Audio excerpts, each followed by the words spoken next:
Okay, so hello everyone.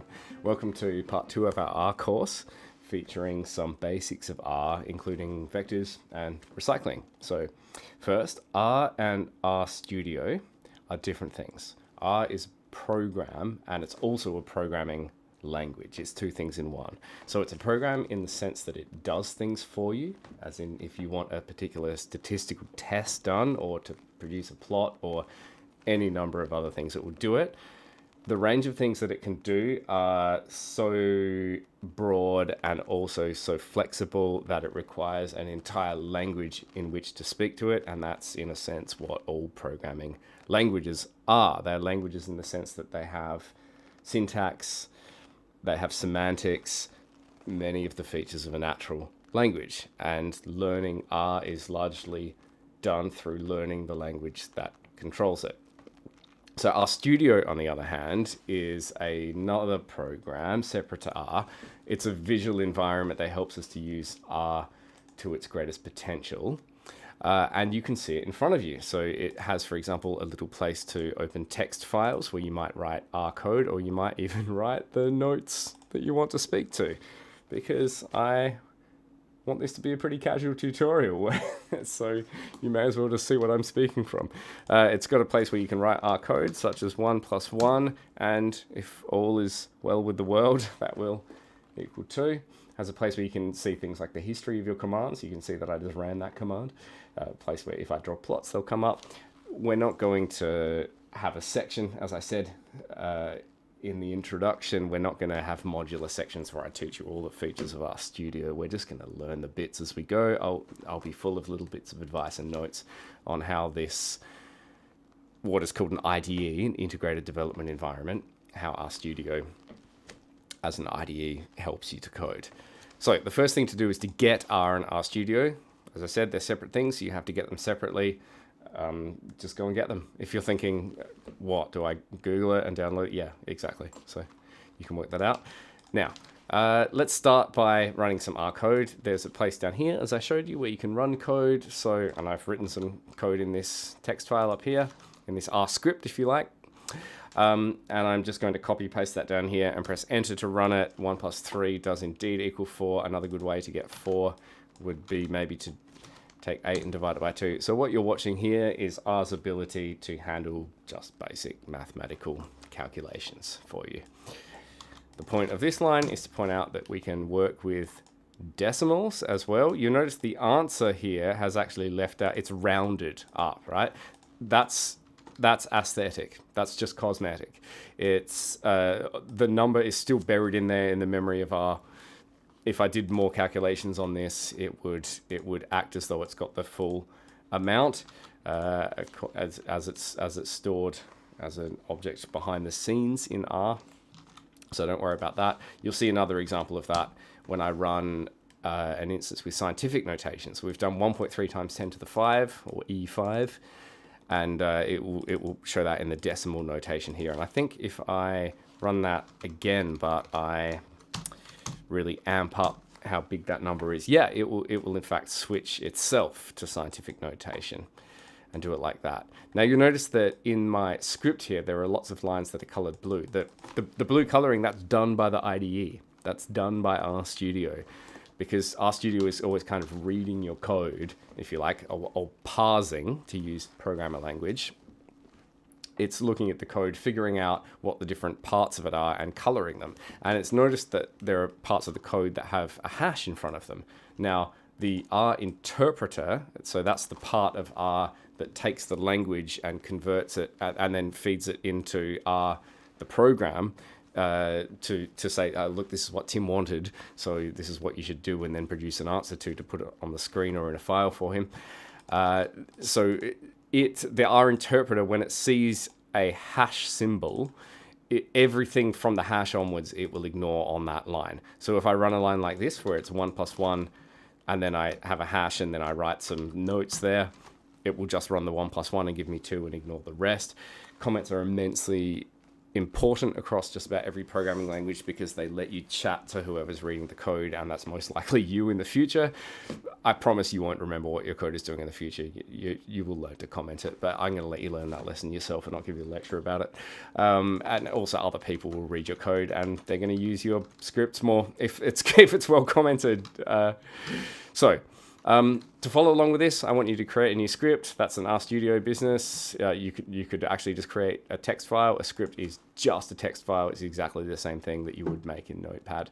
So you could make one yourself on your desktop, but you may as well just go to this button here and go new R script and then create one. And then you can start filling it with commands and play along with me.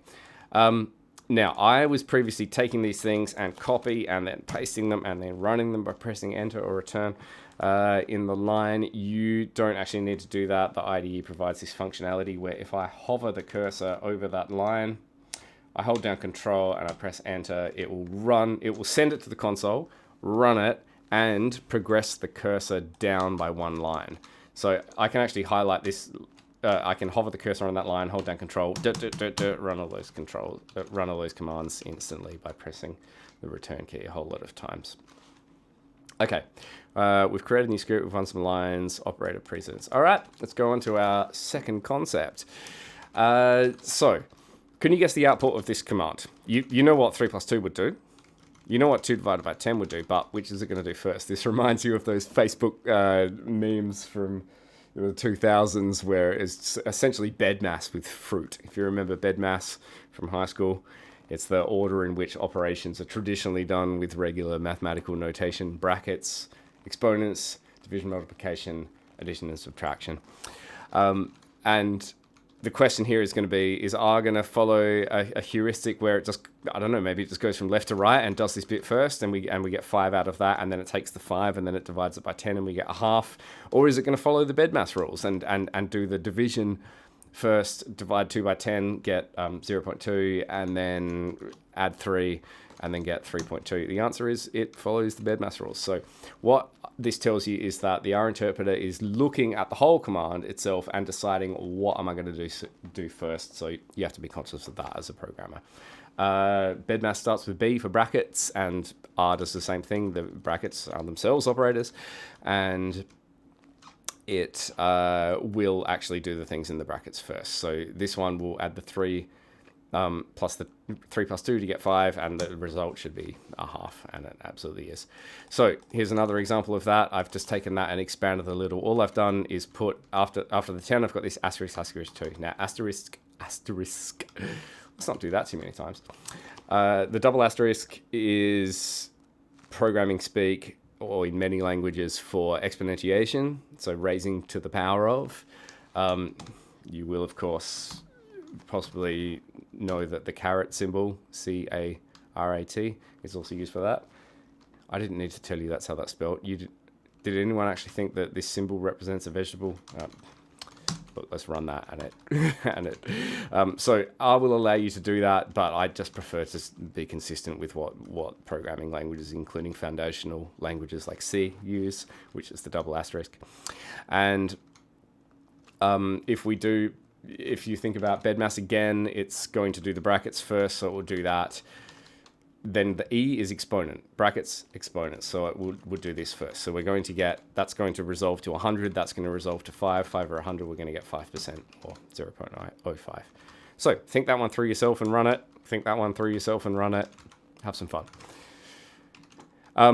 When you've got a command like this without the brackets anywhere, you might end up wanting to try little bits of it, like what is the 2 divided by 10, what is just the 10 to the power of 2. You can use the same trick with control and enter to just send the highlighted part of the screen to the console and to run it. So if I highlight that and run it, I get the 100. If I highlight the 2 divided by 10, I'm going to get 20%, and that's so on. So that's another IDE trick for you. Good. All right. Pause and think through that concept if anything wasn't clear. Let's go on to the next one. Vectors. Now, introducing a new operator, which is the colon operator. 2 dots, one above the other. Now I've put 2 integers either side of the colon. I'm going to run that. Hey, So previously we've been running with single numbers. Now we have a way to create these lists of numbers. Okay, so 1:10 gives us a list of the numbers 1 to 10. 201:1002 gives us quite a long vector. These are called vectors. Lists of things. It's not, as we'll learn later, it's not always numbers, but lists of things are called vectors in R.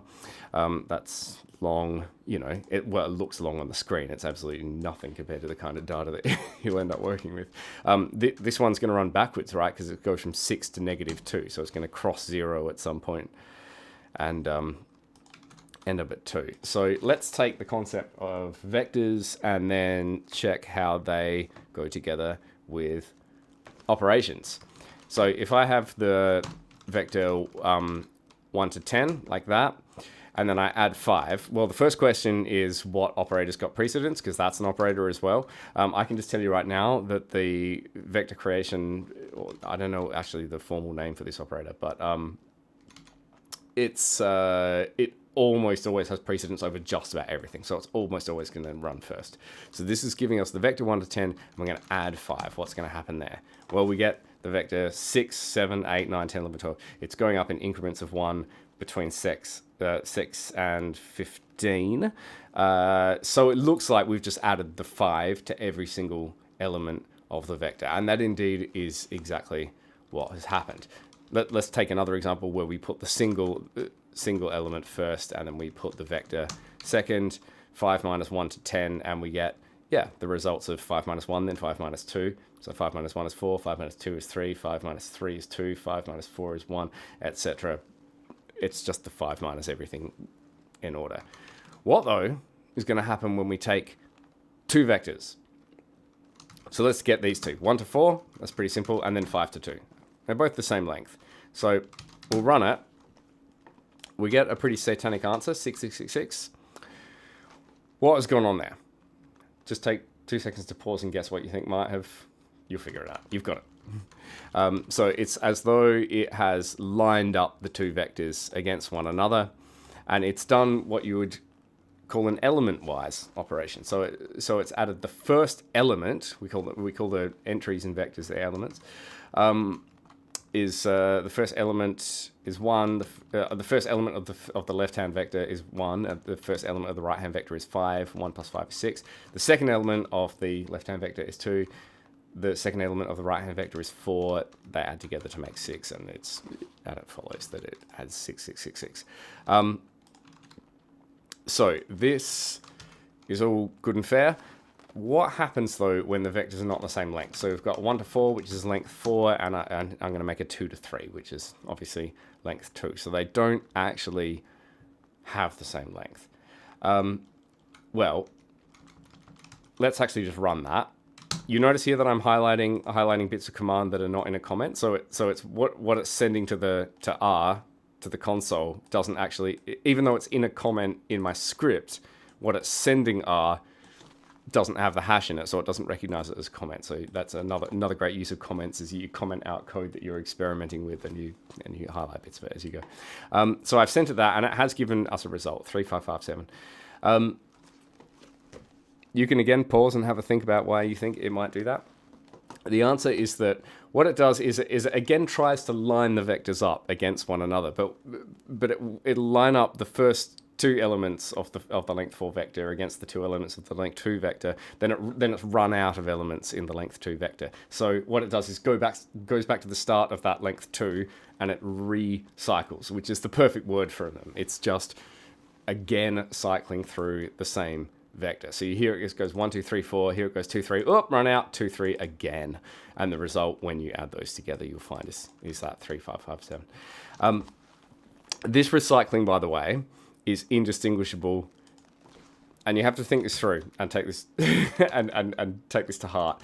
When I write 5 in R, it's just a vector of length 5. In R, these objects are all actually, they could all be vectors in most cases. It's just a one item vector. So when I write 1 plus 1, it's a, if I write, here's a better example. Just let's take this one. 1 to 10 and 5. all it's doing there when it does that calculation is not taking the 5 and adding it to each per se. It's actually recycling the 5. It's just that it's a length 1 vector. So each cycle is just of length 1. So it gets to the 1 of the 110. It adds the 5. Then it goes, okay, we got to the 2 of the 210. Let's take the second element of the other vector. And it goes, oh, the other vector doesn't have a second element. Okay, let's recycle it. Let's get its first element again. So it is actually internally just a recycling operation, but it's simpler to think of in that way. Okay, so your last thing for this video is going to be something that you should pause and try to figure out the answer to this yourself, because this combines the 3 concepts that we've covered in this lecture. We've got operations involving 3 different vectors. The first is a length 4 vector. Then we, in the first instance here, we multiply it by a length 6 vector, and then we add a length 12 vector. What's going to happen here? Pause for a sec. Go think about it. Okay, let's talk through it. So, what is this going to do? Now, I told you that the vector, this operator here, has the highest precedence of just about any operator in R, so that's always going to go first, right? Now, the next question is which of the other operators is going to go first. We follow our bedmass rules because that's how the operator precedence in R works, and just about any language. And it's going to be the multiplication sign. So the operation we're trying to do is multiplying a 1, 2, 3, 4 by a 1, 2, 3, 4, 5, 6. Now, so we'd expect that it's going to try and line them up against each other, and it's going to keep going through the first element of one, the second element, the third element, the fourth element. When it gets to the 5th element, it's going to look at the length 4 vector and go, I don't, here, let me draw this out. 1, 2, 3, 4, 5, 6, and then with the other vector, it will go 1, 2, 3, yeah, that's 1 to 6. 3, 4, and then it will go, oh, you've run out. So maybe it's going to recycle again, except then it can't recycle evenly, right? It's recycling just a fragment, half of the first vector. So is it going to let us do that, or is it going to say, no, that's an error? Let's just run that part of the code. Oh, it's not an error. Not quite. Like, look, it did produce the result, and it did produce the result by recycling. But what it's done is give us a warning message. So it throws a warning. Why? The reason is it's a signal to the programmer to say you've done something a bit unconventional that looks like there's been sloppy code. It looks like you probably messed something up. Okay, so that one throws a warning because it's doing uneven recycling. What about this one here? That will, I think, work, because look at what's going to happen. It's going to do this operation first. So it's got a 6 length vector and an operation with a 12 length vector. So one is going to fit perfectly into the other twice over. In fact, let's just do it. So the result of an operation involving 2 vectors is going to be a vector of the length of the longest vector that was in that operation. So if the longest is 12, it's going to come out a length 12. So this part here is length 12. Now it's doing an operation with a length 4 vector. And that's going to be okay as well, because 4 goes into 12 exactly 3 times. So I don't think we're going to get a warning from that, and we'll get a result like that. I would encourage you very much to just draw that out as I have down here, and make sure that you understand every part of it, because absorbing these principles into the very depths of your soul is going to be absolutely key to building on these rudimentary concepts going forwards, which we will do in the next session. Good. So I'm Mark Timothy Rabanus-Wallace. I'm very grateful to the University of Melbourne for supporting me while I do this kind of thing, and I look forward to seeing you in the next one.